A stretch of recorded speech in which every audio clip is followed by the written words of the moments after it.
Welcome to the Shellonomics Podcast, your source for pure Teenage Mutant Ninja Turtles entertainment, presented by King Mictus. Bubblegum in a dish. Another episode of Shellonomics. We are here with the bubblegum chick from Teenage Mutant Ninja Turtles 1. Aesha, how's it going today? Hey, thanks for having me. It's going great. How are you? Fantastic here as well. Happy to have you on board, especially with your, I would say, popularity rising in the last one. It's almost like finding that rare action figure, like, ooh la la, this has value, like those Disney VHS tapes, just because we haven't seen you in years. So before we get to present day, let's talk about your past a little bit. What got you into acting, and how in the heck did you actually get this Ninja Turtle role, if you can recall?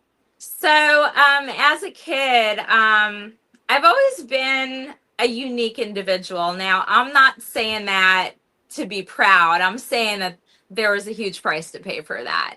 And so I was taken into the popular group of kids, and then everything was fine until they started trying to tell me what to do. And I don't know, they were trying to have me bully some other kids, and I was just like, listen, man, I'm not going to do that and whatever. And they were like, well, you're either going to bully them or we're kicking you out. So I'm just like, you know, do what you want. But the thing is they actually started bullying me.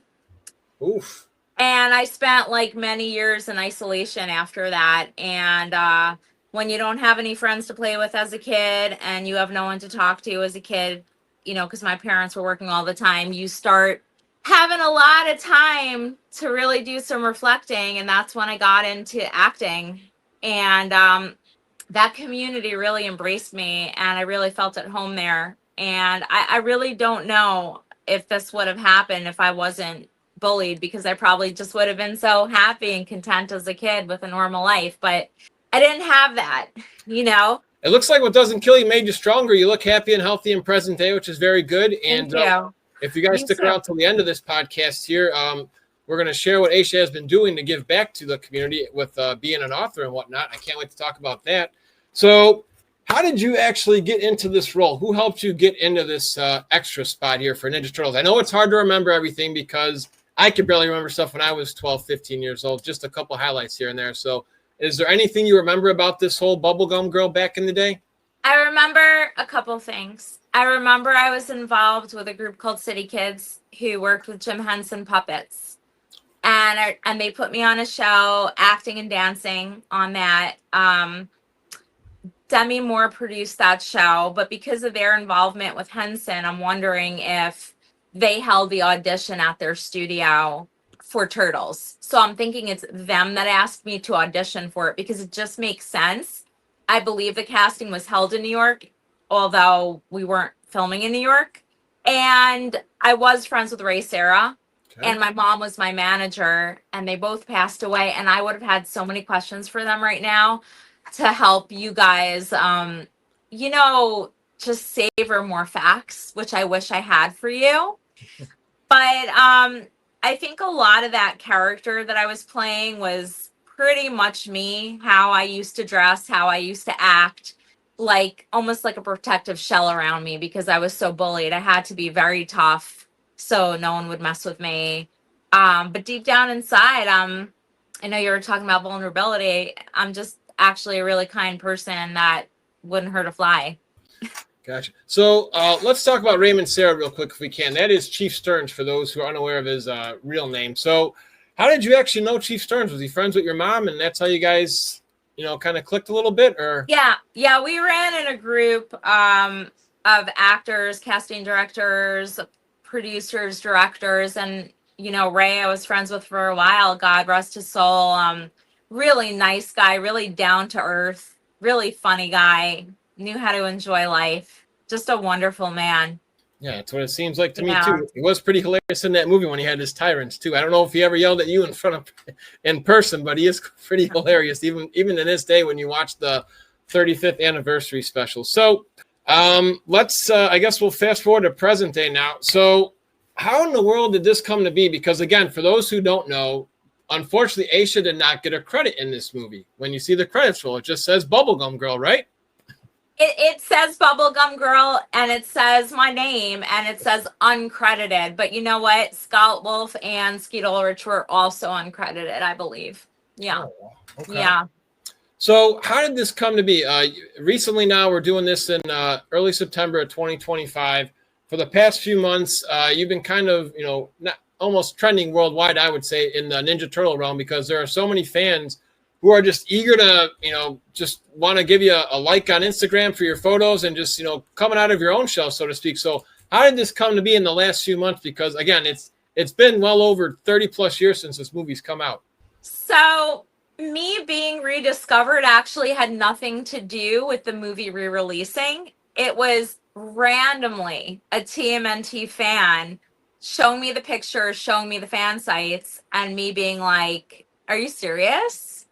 Like, people are actually looking for me and I didn't have any lines.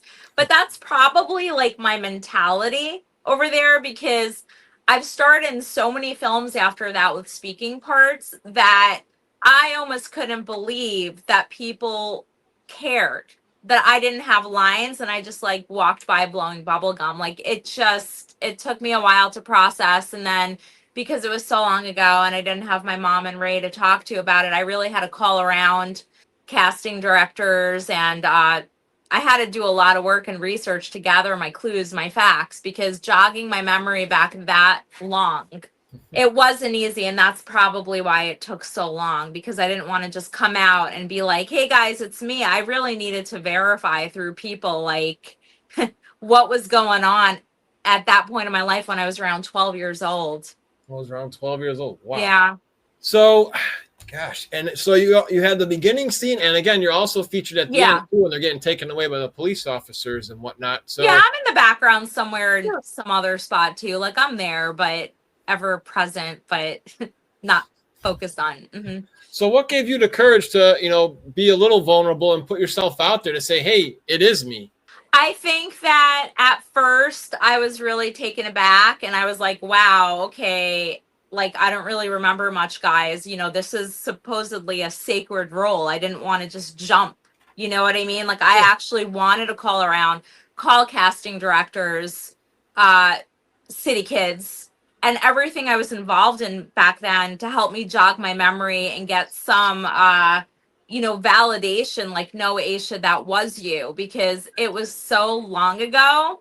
And I was on so many sets doing extra work in the beginning of my career all the time that everything just kind of like blended into one another. So I wanted to give it time to kind of develop on its own. I wasn't looking to jump into this role until I had some more solid confirmations and proof without my mom and Ray being present, Yeah, absolutely. Yeah. So I guess what has been your own reaction with the reaction the fans have been giving you? Because for me, if you have one word to describe the Ninja Turtle fan base as a whole, I'd always say it's gratitude. I don't think you'll ever find a fan base that is more wholesome and more thankful and appreciative for anybody has done in Turtles, whether it's being on the cartoon show, the movies, the comics, the toys, and even little roles like this. So how would you describe the Turtle fan base, how they've been treating you so far these past few months? I would say loyal and respectful. And I really appreciate that, because they're so wholesome. And, I'm getting bubblegum pictures, and I'm getting like thank you letters and like love letters from their younger selves. And it's so wholesome and it's so pure. And I really appreciate the way I get treated, because in today's age and generation, 2025, it's not the way people act. People are so, like, I'd say inappropriate is the word. I'd say that. Mm-hmm. Yeah. Well, but these people aren't. Which is just bubblegum picture. So now, do you still chew bubblegum every now and then, just on your own, just for the fun of it, or? Oh, that's real. That's real. I do have an oral fixation. I walk around with cinnamon sticks, toothpicks, bubblegum. Right now I have bazooka. This isn't something I'm making up. Like, I always need to be doing something with my hand in my mouth. Like, I'm always chewing gum anyway. Well, how ironic is that? Because for those who have seen the 35th Ninja Turtle anniversary, my buddy spotted this, because it's a lot more clear to see now compared to when we saw it 35 years ago.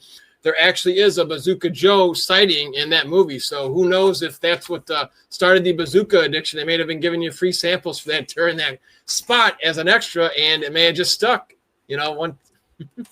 And I'd love that endorsement now to have packs of gum to sign for you guys.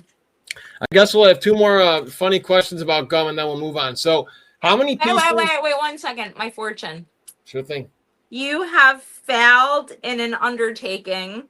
Do not despair. You will have another chance. All right. Well, I'm not sure what That's dark. I'm sorry. That was dark. Oh, my God. So how many pieces do you need to chew? For me, when I'm a Trident, I need at least 2. I'm curious how many you need to satisfy your craving. Trident, I need 2 to blow a good bubble. Mm-hmm. I usually only need 1 piece, but since the gum is also taking care of my sugar craving, when I have the sugar ones, I need 2 at a time. That's fine. And then a random one, just because when I was a kid, I have a confession to make here on Shellonomics. Back in the day, we used to love Bubble Yum and Bubblicious, and they were just so sweet that I actually swallowed a lot of gum. Did you swallow gum back in the day as you were a kid too? Same. Yep. I don't know why, but it just was that way. Nowadays, I don't, because I know it's horrible to do. It's like when we were drinking, water from a hose, but we're both still standing. So. Did you sniff glue too? Once in a while, the glue sticks, yeah. Good old Elmer back in the day, of course. What about the rubber cement? Rubber cement, no. Okay. Didn't go back. Did not do that. That explains some of my brain cell loss. Okay. Oh, gosh. So let's talk about present day here on your Instagram, which fans are able to follow. We're going to post that at the end here so people can find you. You actually have done a lot for the world, providing service with a couple books. Can you tell us what inspired you to have your own books come out? So being in this industry since I was a kid, I had a lot of problems come up along the way, such as body dysmorphia, borderline anorexia, and just always having to be in a certain shape. And my mother noticed I wasn't really eating, and she told me, listen, I'm going to put you in a hospital if you don't fix yourself. And I actually fixed myself, and I actually I wrote a book on it. I published the journal that I was pretty much writing to heal myself from that. So now I know how to heal other people. Oh my gosh. And it looks like you are a big mental health advocate as well, which is very important nowadays. Can you give us any sharing as what made you feel, what called you to do this in life? The mental health counseling when I'm not on acting sets and stuff like that. I'm a peer advocate. I'm a certified mental health counselor, and we help people through our lived experience. And I'm someone that experienced a lot of trauma with the borderline anorexia, the bullying, the loss of my mom, and a lot of other dear people to me. And I like to bring that to the table when other people are having problems to kind of help them through a place of, look, I know what it feels like. Because I'm in the school of belief of there's no help like someone that's been there and gets it. Exactly. And the way you go about this too is very kind. It's non-judgmental. I can tell from you right now, there's no judging whatsoever. How did you know? You're absolutely right about that. Very intuitive over here.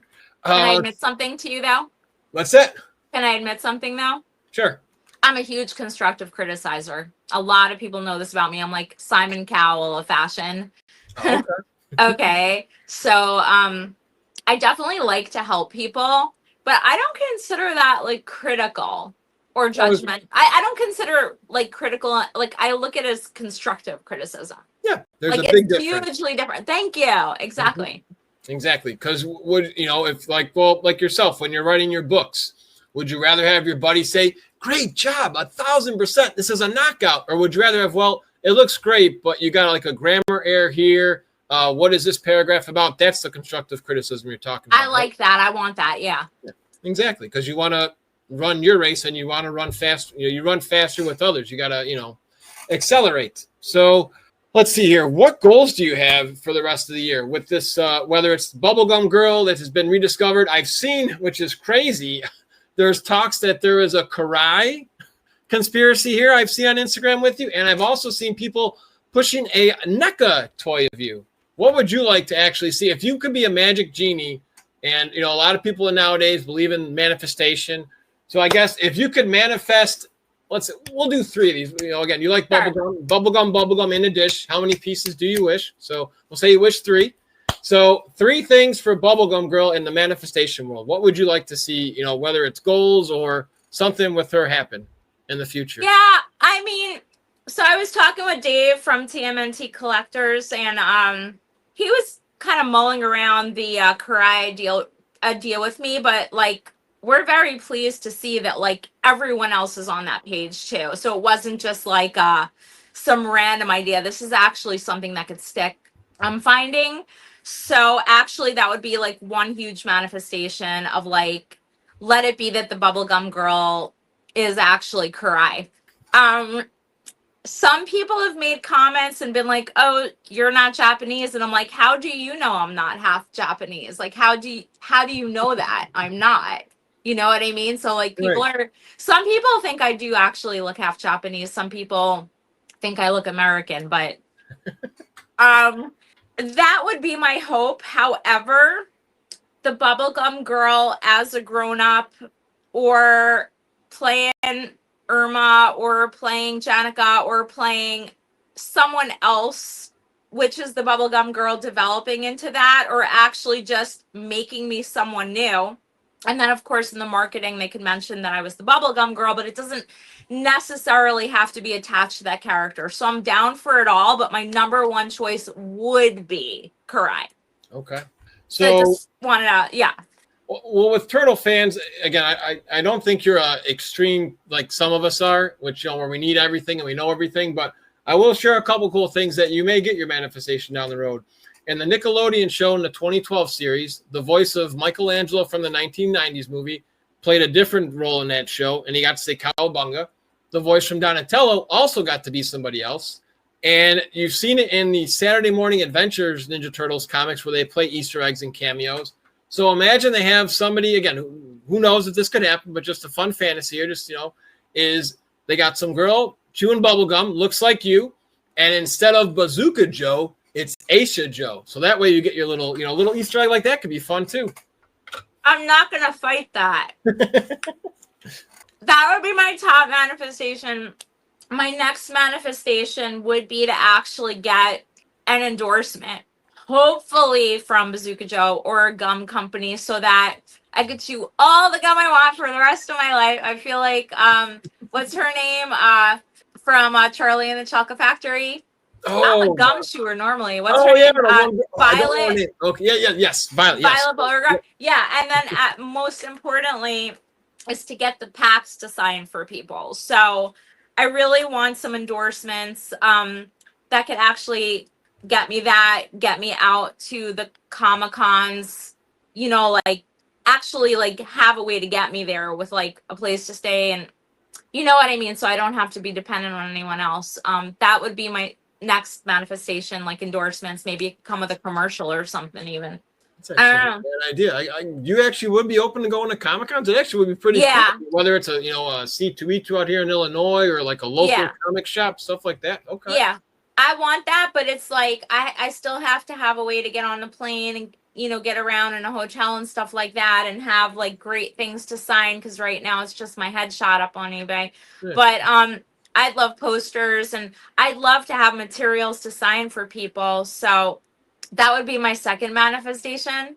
Still got one more on the table if you want number 3. I do. And the third would be actually to have that toy.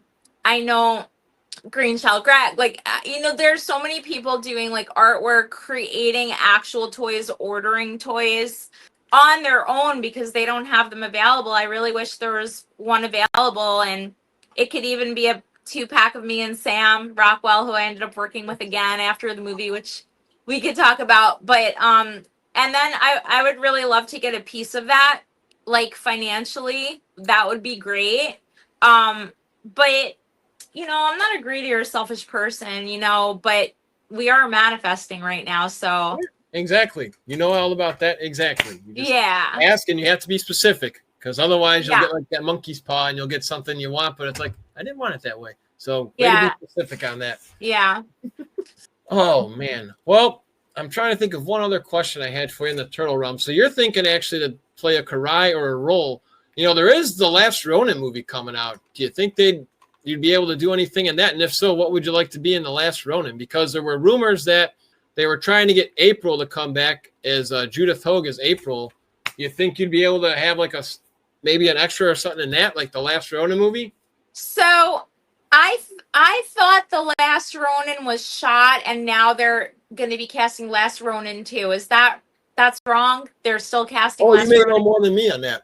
I guess Last Ronin is. I would love to be in that, even if it's not as cry, even if it's just me, just for the fans, like popping a bubble in the background. It doesn't really matter. Like, just to be a part of that legacy would be absolutely amazing. But the only problem is between Mutant Mayhem and the Last Ronin, one being the cartoon and one being the live action, I'm not saying I'm not freelancing with a bunch of cool agents and stuff like that, but I don't know who to contact to put myself in front of to get that opportunity, because back in the day, I really am almost sure it was City Kids that gave me this opportunity. So, and I was a kid. So, like, who do I talk to now to have that opportunity? That's a good point. Well, what was it like working with City Kids at Hempstead? Because I wanted under my breath. That was awesome.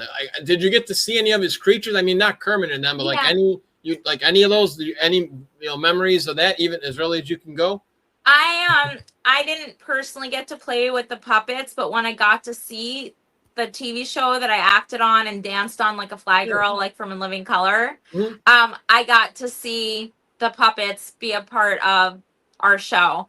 I was just acting with humans, though. Okay. So was that almost like the Mickey Mouse Club we had in the 80s and 90s? Or was it like because I don't really know too much about that Henson's thing, but I'm guessing it's something similar, like a lot of singing and dancing, or? Yeah.